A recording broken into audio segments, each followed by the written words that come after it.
participating in the South Point 400 Cup Series event, a fight broke out between NASCAR drivers Bubba Wallace and Kyle Larson. When Larson accidentally pushed Wallace into the wall on turn 4, the domino effect began. Wallace then engaged in a dangerous act of vengeance by spinning Larson on purpose.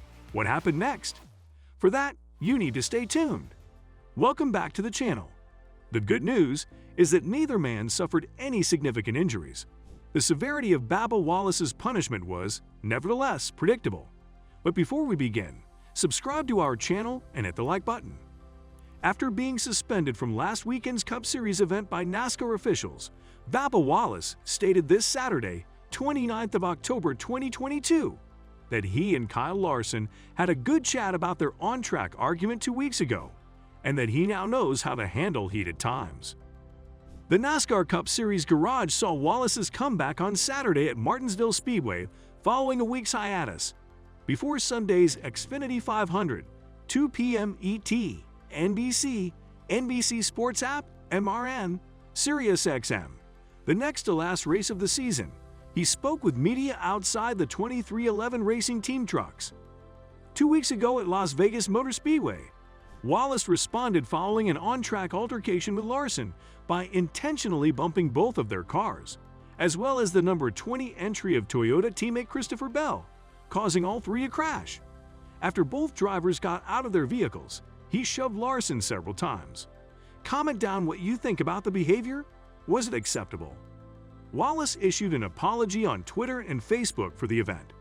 The problem was settled, as Larson stated last weekend at Homestead Miami Speedway, and he did not feel an apology was necessary. It's going to be a great weekend for many reasons. Wallace, who was replaced by John Hunter Nemechek in the number 45 Toyota last weekend, stated, "I'm not coming back with a vengeance or anything like that. I'm going to keep doing what we've been doing." And just so it's on the record, I did have a wonderful conversation with Larson this week. The fact that we were able to identify the source of our annoyances and agree on strategies for moving forward is perhaps the best news for both of us. Larson not only took the pole position in Martinsville's Saturday qualifying session, but he also won last weekend's race in Homestead, Miami. Larson noted after his pole lap that he and Wallace had found some ground on which to move forward. "Yeah, it was fantastic to have that chat," Larson said. "That's exactly what I said too. After a wonderful talk with Bubba, I reported to my wife on the ground floor.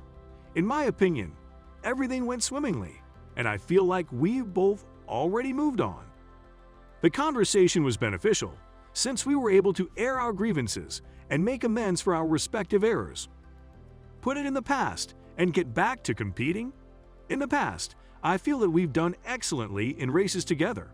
If I can avoid making any more mistakes, I think we'll have a nice race. If you're enjoying this video so far, please consider subscribing. Coming back. After the event in Vegas, 2311 management met with Wallace individually and with the team to remind him of the consequences of putting the company and its investors in a terrible light, as Wallace put it. In August, the team owned by Denny Hamlin and Michael Jordan re-signed Wallace to a long-term contract extension, making this his second year with the organization. They were understanding of the heat of the moment kind stuff, but they were quite insistent about how we need to manage those 5 seconds later, Wallace explained. "Like I said previously, you should give some consideration to your actions before taking them. That was the most significant factor. They haven't given up on me yet, and here we all are. Have to keep working on expanding this group." In his own words, Hamlin said, "Listen, I trust Bubba's comments. We had several in-depth discussions about how he saw things going, and I believe he would approach things differently. It's not just empty rhetoric and spin. Hey, everyone, meet Bubba." Nobody required him to post on Twitter that he had eaten some humble pie. Bubba hasn't had much opportunity to use those particular words in the past. I think he would do things differently now that he knows better. He's still developing, so it's to be expected.